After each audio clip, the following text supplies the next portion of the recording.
Welcome to this episode of Behind the Art, where I will invite the most interesting and talented artists from the 3D and visual effects space and more. Together, we will take a look behind the scenes and dive into their workflows, tips and tricks, and their take on different topics. For every episode, there will also be a live Q&A session in the end for my exclusive community on Discord.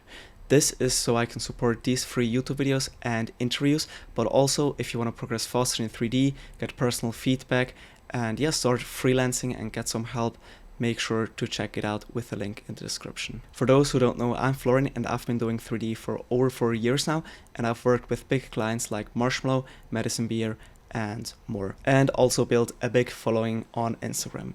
With that out of the way, let's get started with the interview. On today's episode, I invited the 3D legend Dangiuz, and he creates stunning science fiction and cyberpunk 3D artworks, which allowed him to grow over 123,000 followers on Instagram.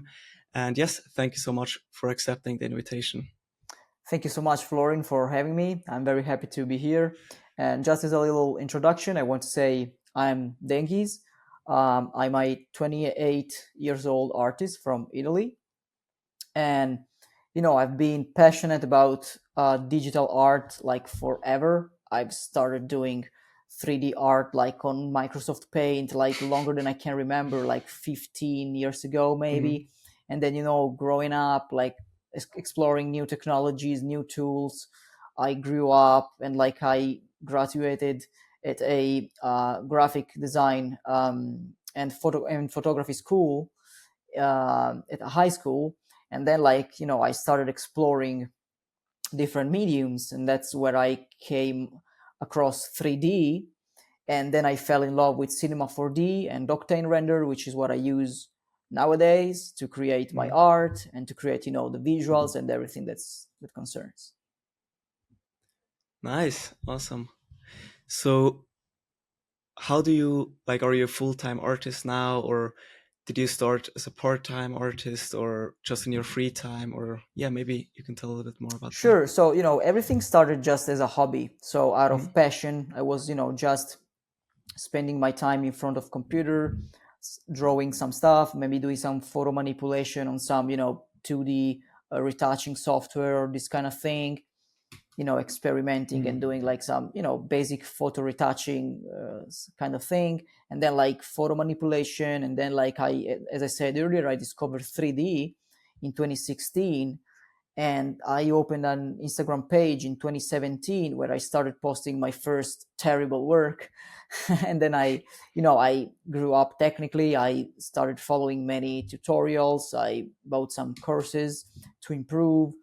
And I started following the digital art scene on Instagram. Many names come to mind. The first I started following, were Fuck Render, Stuzor, Beeple, and all these kind of artists that I still look up to nowadays. And so everything started there for me.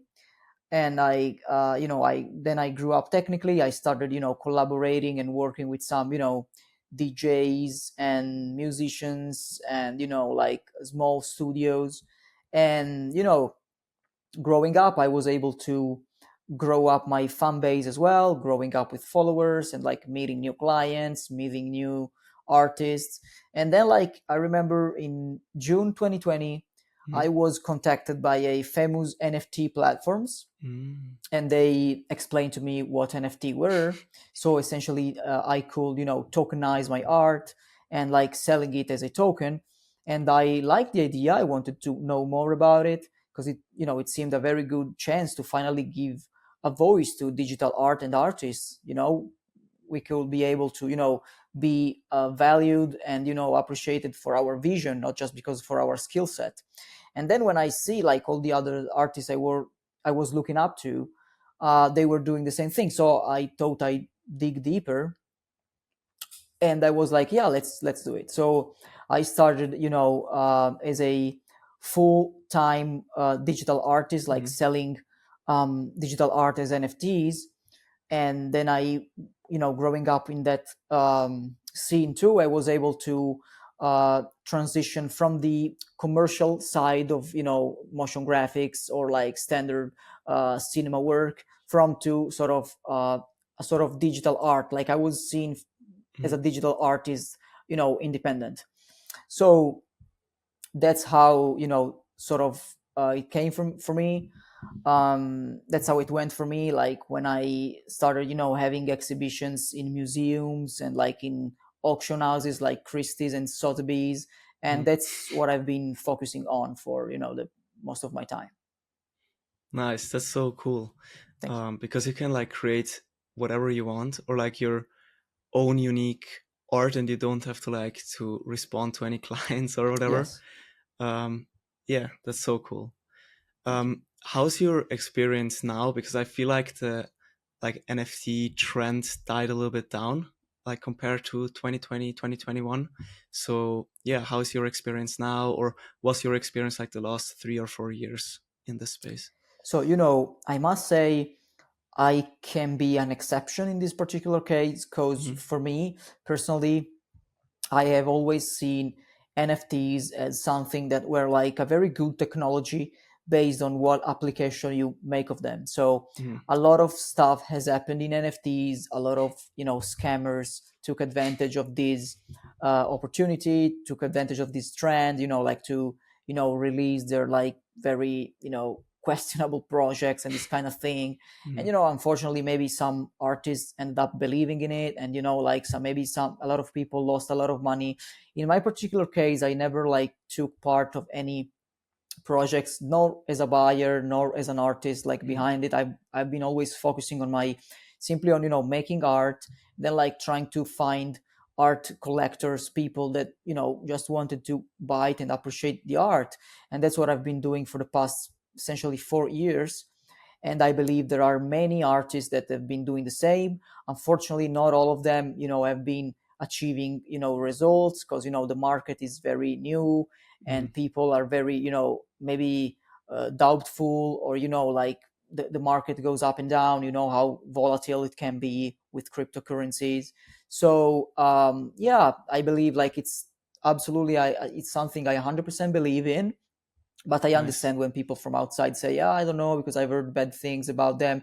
You just gotta be very, very careful of what you're doing, the people you talk to, and who you make friends with. And yeah, I mean, I don't write off the technology simply because there are bad actors. You're gonna find bad actors in particularly any industry. Yeah, So definitely. Yeah. yeah, that's what I believe in it. I have 100% faith that digital art is going to be a thing. NFTs are going to be a thing in museums if we're talking digital art. And then again, I mean, bad actors are going to be everywhere. Yeah, that's. I think that's a really good point because in the end, like there's always a trend when a new technology arrives, Yes. but then like after a few years it settles in, and then it's like really interesting to watch, yeah, how it develops and everything.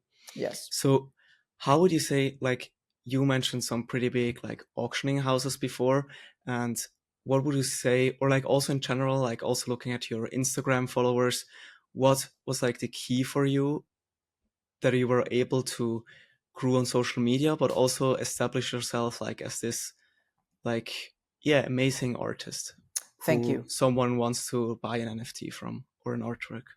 Thank you.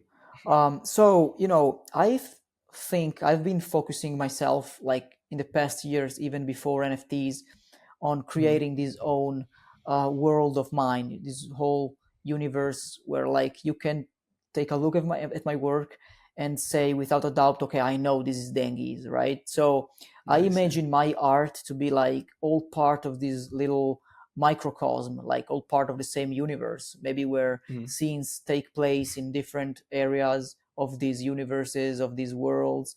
Like, for example, I imagine like the blue and light blue pieces to be like in a certain area where like the technology is more advanced, the civilization is more, in the future, Mhm. while the orange and like yellow and red pieces are more set in the countrysides, where the poverty is more present, and like people are less, into technology and all this kind of thing. So it's all set into this dystopian future idea I have of, of the future and the upcoming, years or maybe centuries or millennia for what it Mm. matters. So I think that's kind of what paid off for me. I mean, I didn't really use any trick, or I don't really have any uh, general advice, universal Mm. formula for you to go try and copy it and then you're gonna make it. Like I don't Yeah. really have anything like that. Unfortunately, I believe the magic formulas essentially is just 5%, knowing what maybe the market wants, and then like 95% is just Mm.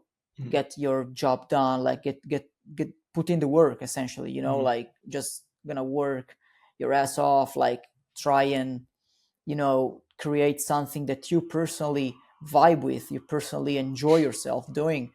Otherwise, if you are doing it simply for the sake of fame or money, I don't think that's going to be sustainable long term. I don't think it's ever going to work. Yeah, good point. I think something like when I look at your Instagram page, for example, you have like this pretty cool science fiction cyberpunk style. And I think most people will recognize your art because of your art style. And I also get a question much, or there was also a big question when I started out, was like how to find like your own art style. So you can like, yeah, like something you really enjoy, but also something you can like, people recognize it. Okay, this art style is from this artist. Um, what do you think does it take to develop like a style like this? Does it just take time or something else? And yeah, also like, is it even necessary? Or yeah, what kind of advice would you give to someone who just started out with 3D? The advice I will give to someone when starting out is that Mm-hmm. essentially you have to, try and do as much experiments as you can, because like that way you'll be able to find essentially, like, look back to what you did and say, okay, I really enjoyed doing that, Mm-hmm. but I didn't enjoy doing that other thing so much. So, like when you find something that you'd say, yeah, I'll do this again because I think it worked for me. I like this, and it sparks some ideas in my brain and this kind of thing. Then like maybe you found something that could be Mm-hmm. sustainable long term, and it will spark many ideas. It also helps, as a how are you as a person, like, for example, what do you enjoy the Mm-hmm. most looking at? For example, if you are the kind of guy that enjoys um for example, Kandinsky paintings, maybe you might want to replicate some of Mm-hmm. these abstract compositions. And so like maybe you yourself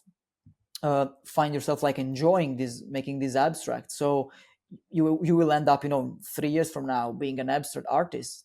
So the medium is not so important in my Mm-hmm. opinion. Like you can maybe start off with like 2D illustration, and then you can swap to 3D and then go back to physical medium, for example. But I think as long as you enjoy what you do and like you feel like you're constantly learning something new and experimenting, you're fine. Nice, yeah.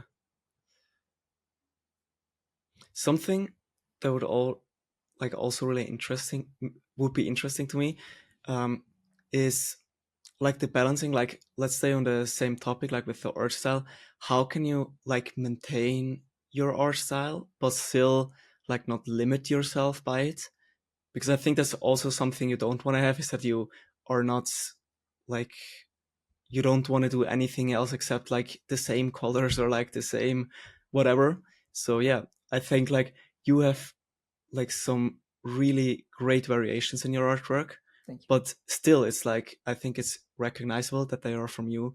So yeah, how can you like balance this maybe?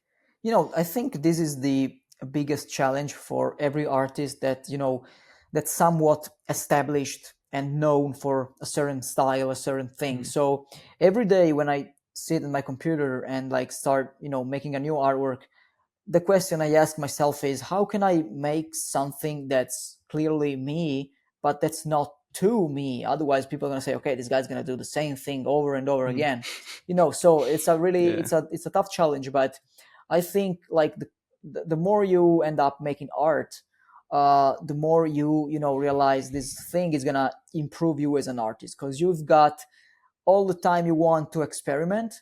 So you can do stuff that's clearly different from what you do, but you can still maintain some of the elements, to Mm. be to have people say, okay, it's clear that, I remember, I can understand this guy, I can see why he did. So it's a matter of, having the people that follow you and like Mhm. like your art and like follow what you do.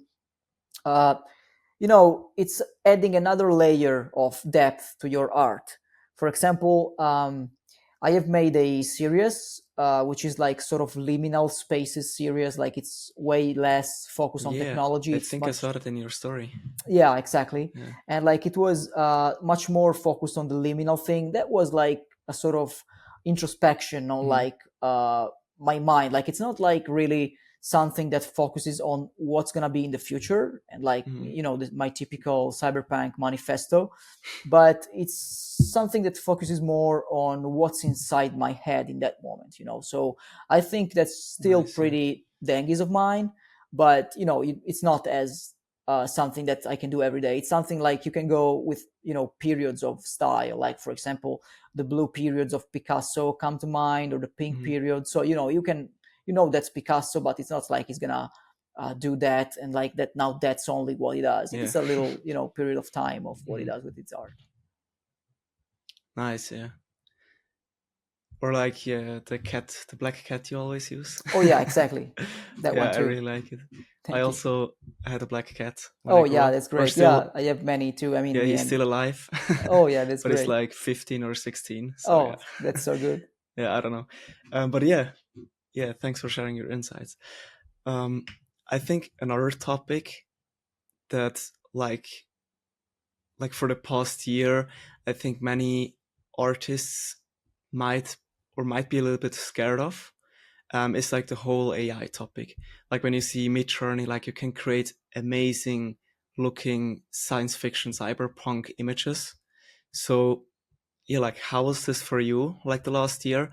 And yeah, how is it now? Like do you use it to help your artworks, or are you like completely against it? Or yeah, what's like your opinion on that? I'm not against it per Hmm. se, but I think we are currently in a moment where like AI is a big like topic. It's a very polarizing topic. It's very sort of a bubble, because like on one hand you have like artists who are completely against it and they will do Hmm. everything it takes to show people that their art is 100% handmade and they want nothing to do with AI. On the other topic, like you have like on the other side of the spectrum, you have artists who want to prove to investors and collectors and people that their art is AI made and they have this super cool new, Hmm. amazing product and Yeah. model and whatever. So they want to attract the new and to embrace the news. As far for myself, I think I stand in the middle, because like I think there are degrees to this thing. Like I will never, like type on Midjourney something and then that the result call it one of my works, because it's not Hmm. one of my works. Yeah. I can see it being used for like something like references, inspiration, uh, you know, uh, color palette thing, or like graphic mood boards and all this kind of thing, or even for like making some normal maps or like displacement maps, some this kind of thing that we used to have to do like procedurally, or like with Hmm. coding, all this kind of thing. I think Yeah. AI does a great job in taking this kind of thing. It takes away the tedious part of our job, which I'm fine with. And I think it's just a matter of time. Like we are living in a timeline where everything goes so fast and everything feels so new. So I'm all for AI when it's used as a tool. Not I don't think I see myself ever like using an AI result as an end product, because in my opinion it's gonna be a very good tool in the hands Hmm. of people who are good at using it and making the best out of it. But I don't really think like it's gonna be replacing like an artist like completely, like Hmm. not commercially, not in the way of art, like in the like artistically. So for Hmm. example, I'm sure you work with many clients too. You know how picky clients can be, rightfully. And then like when you start editing these AI images via the AI model and whatever, you may get complete different results. So maybe the clients is like, no, I won't go back to that version. You just have Yeah. to Yeah. mask out some thing and then we're done, and then you get complete different results. So there's that. But I'm cool with AI. I mean, Hmm. I think it's a very powerful tool when used the right way. Then again, I don't see myself putting out an AI image and say, yeah, that's my work, because people like, no, that's not your work. So there's that. And another thing I want to say about AI is that, like, personally, out of the many things it can do, I feel like it can't satisfy this personal, yardstick I have, this personal barometer I have. Like when I make something, I don't care how good it looks, how good it landed in my mind. Okay, I was like, okay, I wanted exactly that one. But like the question I ask myself is like, uh, have I, worked enough on this thing? Have I put enough myself into this image that the AI produced, in order, to feel worth of it, in order to feel satisfied about it? And I mean, sometimes you can take 6 hours in order to get a good result you want, and that's okay. But I prefer like spending 6 hours like on cinema working on it, like instead of trying to win this gamble. Then again, maybe I'm the bad one, maybe I don't know how to talk to the AI, maybe I need to get better. But yeah, like sometimes I use it, sometimes I don't. Then again, like, it can be a good tool if you use it in the right way. It can be, whatever. It's just another tool. Yeah, I also see it like that, because it's also like these, or also the Sora OpenAI videos that came out, or like a cool image from Midjourney. It's pretty impressive. Yes. But the prompt you type in can like be interpreted by the AI like 100 million different ways. Yes. And it's really hard to art direct it. So either you give it like an entire movie script of prompt, but no one wants to do that. That's like a step back in technology. Yes. Because then you get back to, okay, let's add a slider for that. Let's add a drop down menu for that. And then in the end, you're again with a like whole different tool like Cinema 4D or Blender or whatever. And then, yeah, so, but still, it's like a pretty interesting technology, and also scary sometimes because it just like develops so fast, or it feels like it. Absolutely.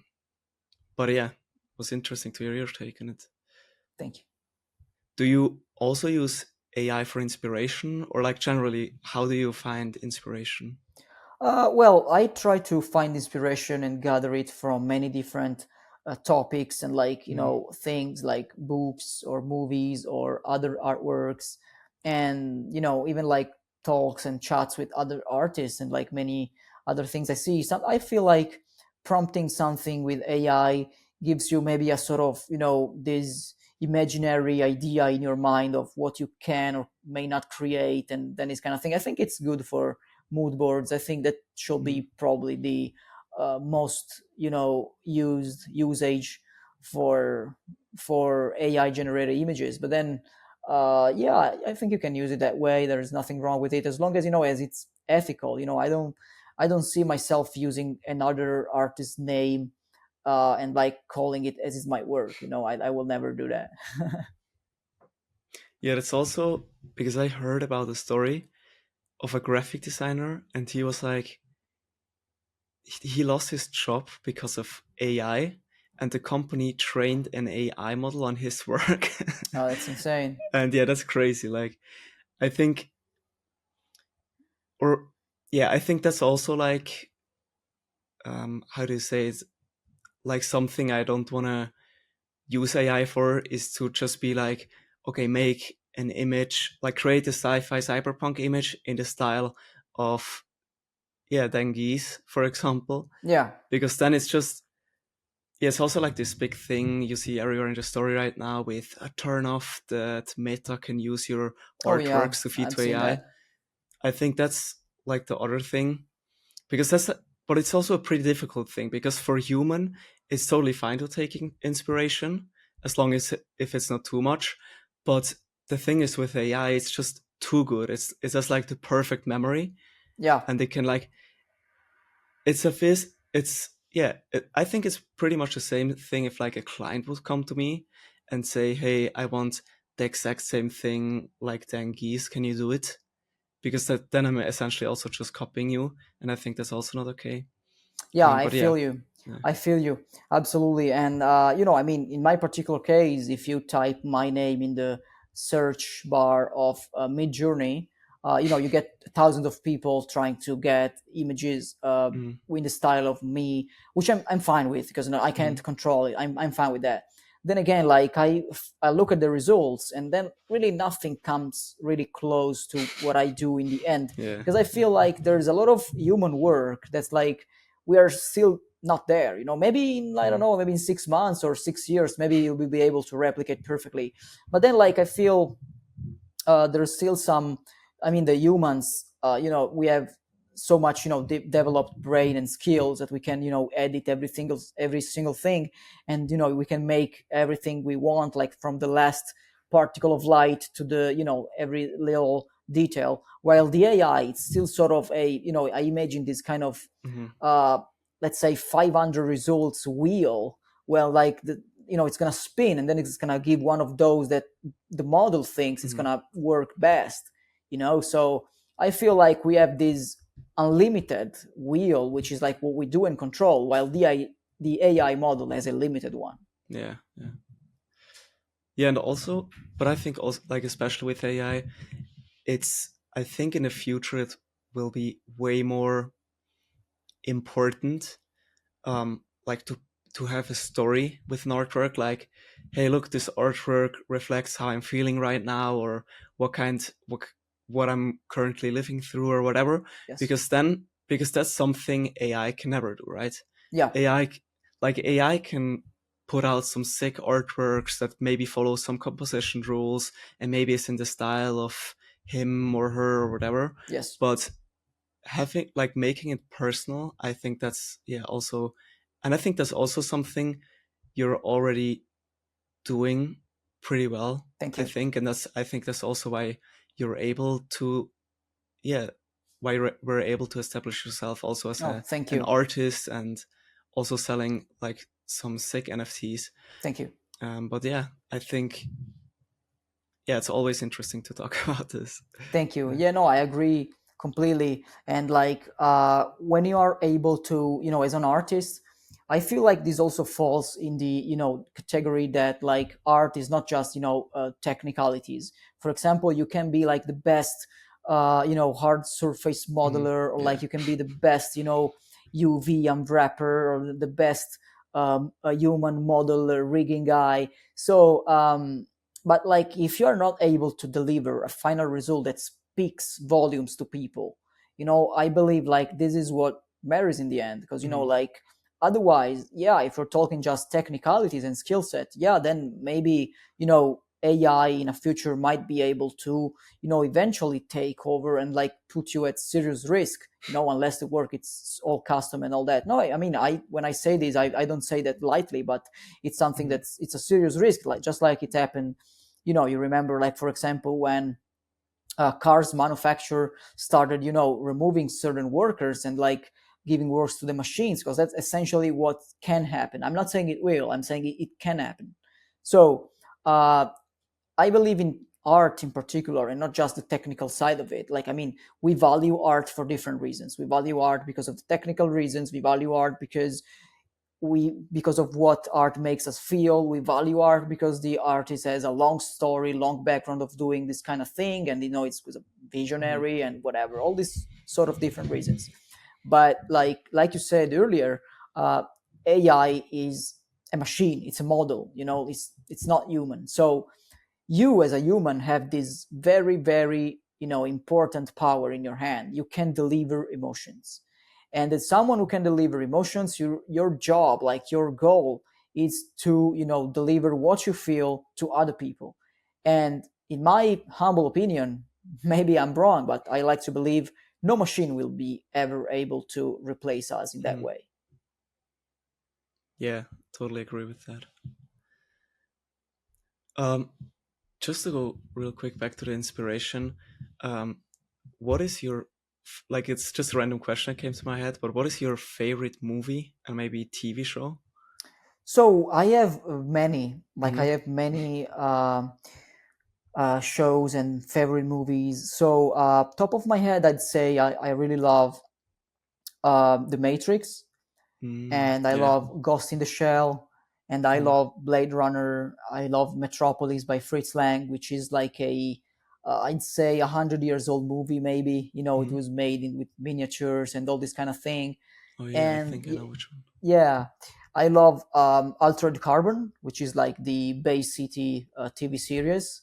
Mm. Mm. And then I love many of these sci-fi movies that focus on the cyberpunk message, which Mm. is pretty much what my art is about, with the romantic characteristic, romantic features. So for example, I Mm. like to refer to my art as romantic cyberpunk, Mm. because like I have this very dystopian message and political message in my art. But then again, like you have this romantic component with like this cat wandering about this around this big city, and this poor fella trying to make a living, and this girl with short Mm. hair trying to survive another day. And maybe we will place them in different scenarios. Sometimes they are in the countryside, sometimes they are living their best lives and all these kind of things. So there is different, it's like life essentially, Mm. lows and highs and lows. And so there is that.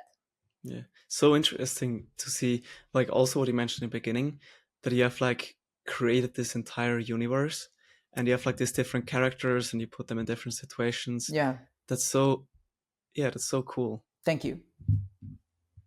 Yeah. What do you like?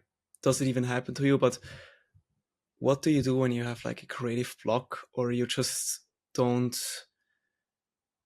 Yeah, you just don't feel like creating anything, or you don't have any, or you maybe worse, you want to create something but don't have any ideas. Creative blocks happen all the time. I believe they Mm-hmm. happen to everybody. Yeah. I have different ways to go, like to overcome them. Sometimes I just try to, sit on the chair, sit in front of the computer, and like not to leave the room. Like I try to, defeat it that way. I just try and try and try, and sometimes I succeed, sometimes I quit, sometimes I give up and try the next day. And some other times I take long breaks, like maybe 5 or 6 days breaks, and do complete something else. Maybe, sometimes you go for a walk, play video Mm. games, and, maybe go visit a museums, whatever, watch a movie, whatever, really. But, I think every creative blocks has different ways to be solved, um, depending on how you feel about it, how you feel about the world, how you feel about your latest release, and all this kind of thing. So, unfortunately, there is no universal rule for fixing a creative block. Mm. Sometimes don't not leaving the room works. Sometimes you have to leave the room to get new inspiration, new life anywhere else. It depends. It's tough. Every time a Mm. creative blocks comes, it's tough. Yeah, definitely. But yeah, it's good. Yeah, it's a good point. It's just, I think it helps, like often it helps to just, yeah, like change the setting, go outside, go in a Yeah, museum or whatever. Yeah, also like just, I think yeah, on Saturday I went to a museum and just to look at some like old artworks or whatever it is, can sometimes it's just like a small spark and then I you get agree. like an entire idea. um yeah. um I think I have around two more questions, and after Sure, that you can show some behind the scenes, like sure, how you actually, like, let's get some more technical, sure. how you actually create something. um Yeah, so the first thing I really enjoy is your story, because you post like I think your Twitter quotes, and I Yeah, don't really use Twitter, so I all right. get them from the story, but like you have some pretty interesting takes, and I was just wondering, like, what do you think about, yeah, apps like Twitter or Threads for artists to, yeah, not just post their artworks, but also post their thoughts and what they have to share with the world? Yeah, like, what do you think about it, and how were you able to, yeah, use it Yeah. for yourself? So like I use Twitter a lot. Now they call it X, Mm. but I still call it Twitter because I've been using it for Oh yeah, decades. true. It's X. Yeah. So I mean, uh, that social media, X or Twitter, um, it's pretty much where all my community and all the people I talk to daily are. While Instagram for me, it's just, a little window on the world where like I look what happens, like people with stories, and then like I only post where I make new artworks. You Mm. know, I mean, I've been using Instagram for about 7 years now, and from 2017 to like 2021, it was my number one platform to use. I believe like it used to be really rewarding artists, and like whatever Mm. you were doing sick animations. You could grow up, and like your posts were viral on the explore page, and then you were doing sick static artworks. Um, you will grow up eventually, like with explore page or reshares, whatever. Um, since Reels came out, however, I feel like the only way to grow on Instagram is like making reels. And my content in particular, it's Mm. so low, it's so slow to come out. I mean, I try and make at least one artwork per month. Like I would have to, recycle old content and like Yeah. making Yeah. in different sauce, essentially, like make this funny reel, for example, where your art goes from blank clay to Yeah. colored and texture, this kind of thing. And I really don't have, time to focus on growing further on Instagram. Like I spend a lot of time, doing art research and try to, perfect every detail that when the work is done, I just, put it out there and like, try to, share it with people and, get in touch with Mm. museums and with digital art collectors and all this kind of thing.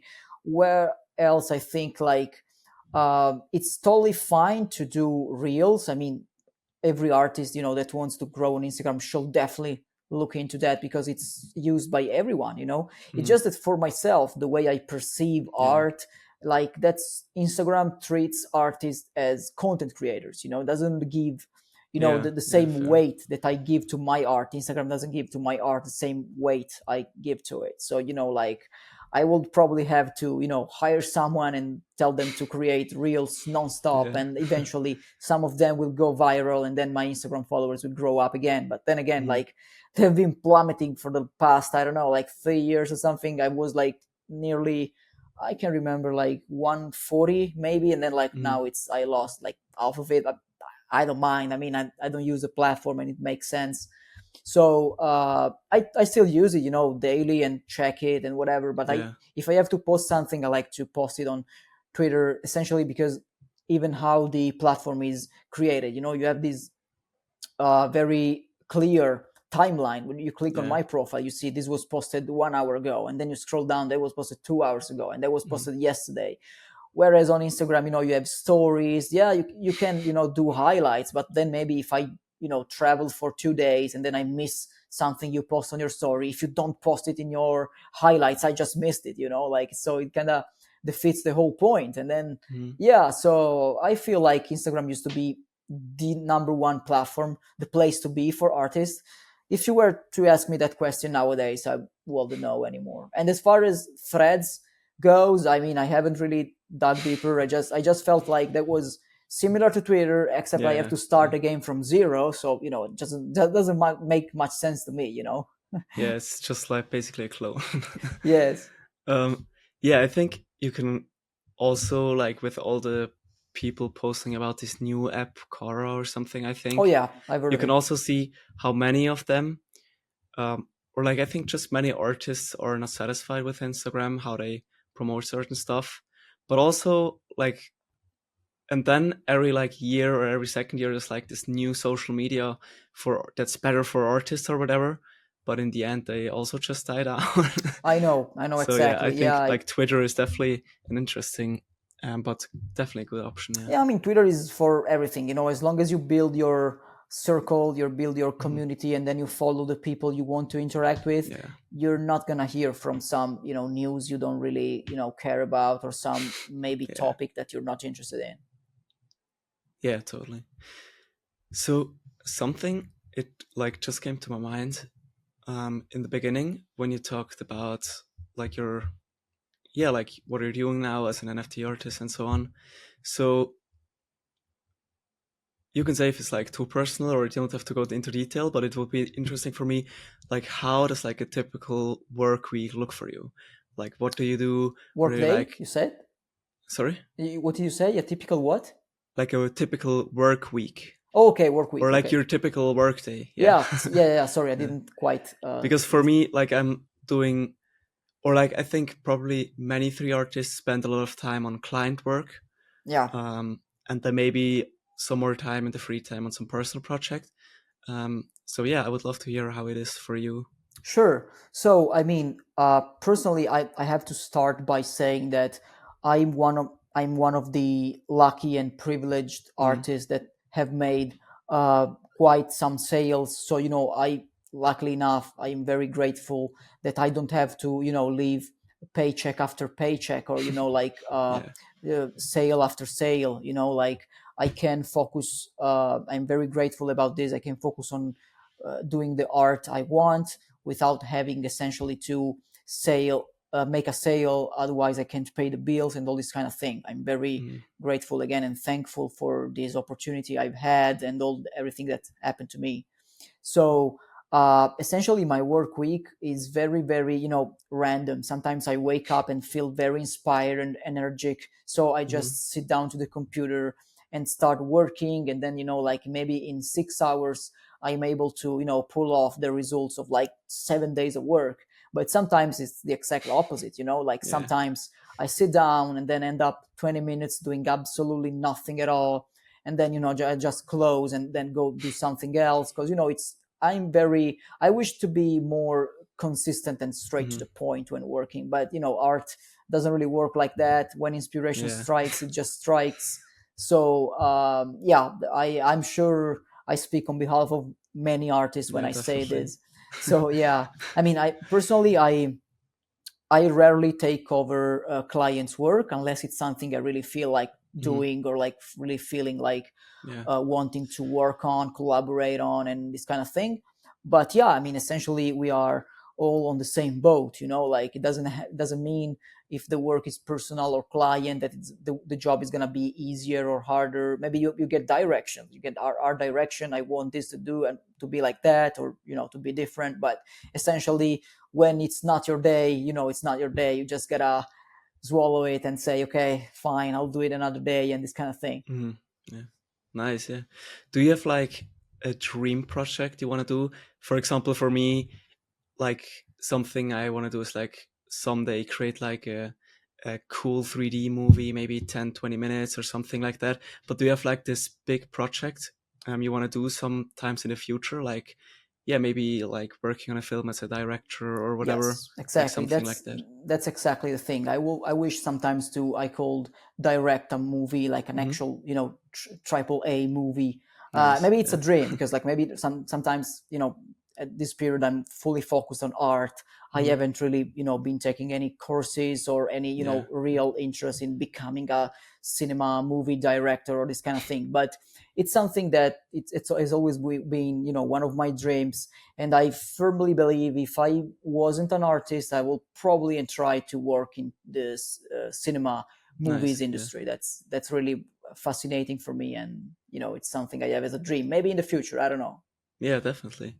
But like that's a cool thing. Like also like with Netflix shows like Love, Death and Robots, Yes, where they like really combine these two things, like the different digital art, like 2D, 3D. yes, Um, what do they have? I don't know. But yeah, and then combine them with like some really cool directed like short films. yeah, I think that's something, yeah, really cool. yes, So absolutely. you also, so would you want to like direct just normal movies or like 3D movies or like You 2D know, animated movies? it depends, because like I have huge admiration for like many people that work in the cinema industry. Like Hmm. I'm talking actors, directors, and even people that work behind the scenes and this kind of thing. So I will probably love and try to direct actors based on some original scene, something that I wrote myself as a as a Nice, yeah. writer, as a director, and I would like to have that come to fruition, come to reality, whether if it's actors or maybe with CGI help. Of course, it's nothing wrong with that, but yeah, I mean, I work myself into this industry, so kind of know how things go. But yeah, it can be either really, and it's just one of my dreams to have finally something that's out there for Nice. people to enjoy and say, yeah, I mean, just like an artwork, this is another different. I mean, I believe movies are art too. Yeah. So I will be funny sometimes to say in the future, yeah, I did, this is another of my artworks, just different medium, different production, different thing. Nice. Yeah. That's really cool. So yeah, I think let's take a look at some behind the scenes, Sure. like how you create an artwork. And yeah, maybe you can share your screen real quick. Sure. Right. So this is my latest artwork, which is called Tight Deadlines. And essentially, I'm like freely moving into the 3D space as, clay artwork. Like it means it's untextured and, like no lights, no anything. And like I'm showing essentially how you can freely move yourself inside the space, and you can, move objects and like go around, check, polygons, and like edit and model everything you want, like pose items. And like, for example, now I'm gonna zoom into the cat eyes, and like you can remove them, or like texture them different in different ways. Nice, If yeah. essentially this is 3D basics, like nothing too crazy about it. Do you use many pre-made assets, or do you like to model many things by yourself? Oh, like I have an infinite library of assets I've downloaded and bought, and custom have had custom modelers made for me. Sometimes I model Nice. myself, but I feel like as an artist, I prefer to use like assets made by professional modelers. Like because I feel like at the end you're gonna have a very nice result. I feel like every 3D generalist work should be that one, like of landing the vision correctly, because like you wouldn't ask an architect to like make their own concrete or like lay the bricks in order to make a house. You know what I'm saying? Definitely. Yeah, that's a good comparison. This is one of the piece I've made that uses like some AI generated background. I'm gonna show it later. And like it was kind of an experiment, since like it was trained on some different artworks of mine. And then yeah, I feel like I found this nice little spot with the camera from below, where like it looks like some big city, and then I'm showing like some 3D buildings, making the lights and all this kind of things of the process. And then like you have these flying cars seen from out from below. And yeah, essentially it's again basic 3D things. Nice. Yeah, I really love the composition of this Thank one. you. Like I think it's like more wide angle, right? Yeah, it's a wide angle. Nice. Then see, this is like some of the AI generated images process. Like you try and find a different inspiration for something you would like to do.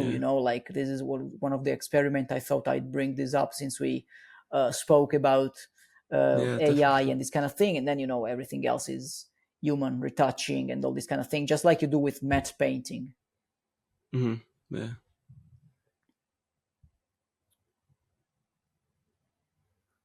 And this is one of my pieces called Space Conscription 2092. Oh yeah, this one is cool. Thank you. And so essentially in this piece, now you're going to see lit up when I connect all the textures. And here we go. Oh yeah. See, like this is from the planet. Yeah, exactly. Like this, this is a pizza scan that's my friend sent it for me. Like I like to use it. Nice. Then like now I remove lights off, so you can see like all these little details and kind of thing. I cut his hand off because wasn't needed from behind. You don't see it. So and yeah, essentially this is what I focus on. Like this is full 3D, no AI involved Hmm. in this particular piece. Nice. Everything Yeah. it's like uh, the background plane. It's like a picture of the moon, kindly from the NASA. Uh, yeah, Library. NASA library. Yeah. And yeah, so this piece, when you turn the light off again, like it become dark, and like this kind of all this kind of different material ID live render. Then you Hmm. have the UV ones, and then you have the normal map ones, and then this kind of Nice. wire, Yeah. which is my favorite, because like it's really cool looking wire. Sometimes I see Yeah. many Yeah. wireframe renders, like they give you this sense of very very cool looking black and white illustration Hmm. thing, all different. Where do you get your human models from? I make them on DADS 3D. Okay. Nice. Yeah. There are many Cool. different softwares to make them. I just like DADS. Yeah, this is the Mm. cube from the outside. It's like something I think you've mastered, or like all the imperfection Oh, textures. thank you. Like on this render, especially like in the glass, Oh but yeah, also on the ground, it looks so. Yeah, it's just it adds so thank much. you. Really It's appreciate it. And then this is another artwork of mine. oh yeah. And this one in particular, same kind of thing. Like this is Z depth, like to Hmm. for post-production maps. This is meta ID, UV, not much to see here. Normal maps is cool. And then again, wireframe is nice Hmm. considering all the Nice. Yeah. things that's going on. I thought I'd show you. This is a light ID, nothing special. It's just a couple lights. Then Hmm. like when you move in the 3D space into the wireframe, then you're gonna sort of see all this kind of different scenario. Like it moves. This is another fisheye map. Sorry, fisheye camera Yeah. in Yeah. Octane. Yeah, so Nice. yeah, it's kind of also looks like it's hand drawn. It's wireframe is really really cool. You can make some Yeah. Yeah. stuff out of it. Then It's also like really interesting because you just build like the shot for this one camera yeah. angle, which makes totally sense because you can like why do you have to put something where the camera can't even Oh see yeah, it? yeah, right. Yeah. No, I mean sometimes I do that when I try different shots, but at the end of the Yeah. Yeah. day, I know I have to choose one and one alone. So Yeah. maybe Yeah. I end up deleting everything afterwards because just saves memory and computer, Mhm. VRAM and RAM and this kind of thing. Yeah. So yeah, right now, right here, I'm just essentially clicking on the. It's like those previous characters we saw in the artwork. Mhm. They were looking downside, and then now we are going downside, making sure like everything is correct. But it's just like, chaos, like complete different Yeah. Yeah. materials, and then when you go back, this is the actual artwork. Nice. What graphics card do you have, I or have like what kind of two piece is it? 3090s. Nice. Okay. And then this one, like it's me, it's a sped up process of how I go with working. I just Oh yeah. start Nice. and working on things, making some Mhm. cubes and playing some primitives to just start the artworks. And then this is like cubes, small cubes that's supposed to represent some kind of buildings, some Yeah, stuff like that you. block everything Yeah, out. Yeah. exactly, just to sort everything out. And yeah, so I'm gonna show you later, like you can basic 3D, just multiply, rotate, and make Mhm. Yeah. smaller, or kind of thing. And then it's essentially not much to show here because like but then you can just move around like I did in the previous artworks. Mhm. Then you can add lights and anything. I'm gonna do it. Yeah, and it can also help to like figure out your Yeah, composition absolutely. without having to put all the assets in Yeah, there no, already, exactly. and then you can focus on like everything the camera And then sees. you see like you I go yeah. this little funny fog, and then it's like, all right, we're done it. And you go, as you move in and out, it's gonna be Yeah. all different. So yeah, they're this kind of thing. It's funny. Nice. Yeah. Yeah, so these are the clips I've had for Mhm. the BTS thing. Nice. Awesome. How do you do like the post-processing? Do you use Photoshop No, well, I use some free retouching software. I don't even remember the name. It's a free one. Like essentially, what I do is just tweaking the numbers, like some brightness or some Yeah. hue and tonality, this kind of thing. And then like the blending methods are pretty much the same for everyone. So like you just mask them out and you do this, hide maybe little details that takes maybe 20 minutes to render in cinema. You just mask them out. But yeah, I mean, any retouching software, any 2D software does the job in this particular case. So as long as you don't need like maybe the latest like I don't know, like Photoshop AI generated model thing, maybe you're fine. Like you just have to tweak some numbers. I feel like any could probably do it on the phone if you have to. But yeah, I mean, I work 99% in 3D. Nice, yeah. And do you also, like, when you render it out, do you render out like different passes? I do. Sometimes I do, or maybe like in the most cases, I just render out certain renders and then like mask them out in composition when I have to. Okay, nice, yeah, interesting. Thank you so much for screen sharing. That was really interesting to get like a little bit more behind the scenes, like your workflow, how you start with the blocking out, like finding the right camera angle, focusing on different parts, also like what kind of assets you use and so on. And yeah, I would say with that, let's come to an end. Thank you so much for joining again. And yeah. Thank you so much, Florin, for having me, and keep up the great content. And I'm very happy we got to make this together. And yeah, absolutely. I will keep watching your content and supporting you. Thank you. Thank you too. Thank you so much for watching until the end, and I hope you could learn something. Let me know in the comment if you have any more questions, and also what guests you want to have next on Behind the Art. Also, you can join my Discord completely for free and get a cool community, get challenges every month, and yeah, also get feedback on your stuff and grow together with the community. If you don't support this video, you can also join the exclusive section on my Discord, while also getting guidance, personal feedback, and exclusive tutorials. Thank you so much for watching, and goodbye.